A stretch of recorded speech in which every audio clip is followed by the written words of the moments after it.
already do that. It comes to, I always use this sort of terminology, and it might sound a bit strange, but for instance, like men, we rely on testosterone. Yeah. Right? That's what the base block for the male body.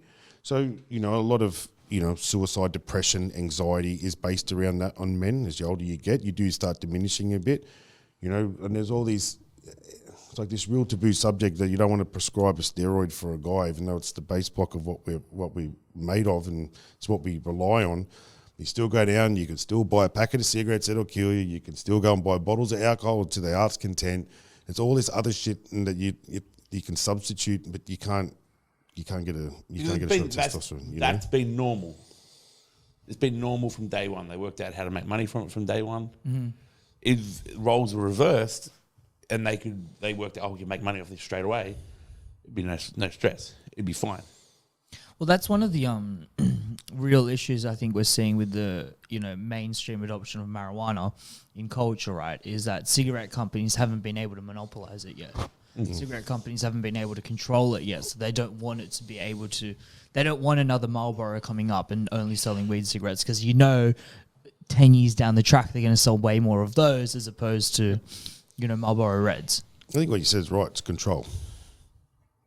It's control. Yeah. Everything comes with a tax, and unless you can make money off it, But then if it's controlled and it's well studied and there's double blind placebos and it's regulated the way we're used to substances being regulated, do you think there's going to be a flow and effect of healthier bodybuilders and people that are going to have less side effects? I don't even know whether it's just bodybuilders. I mean, just general population. When you're talking bodybuilders, there's always going to be the mentality, and it's a common mentality, more is better.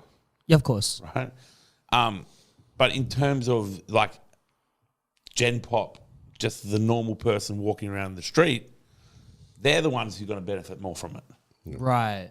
As in, because then you're not really having to deal with side effects. They're getting blood work done. They're getting prescriptions from the doctor. They're getting told how much to use.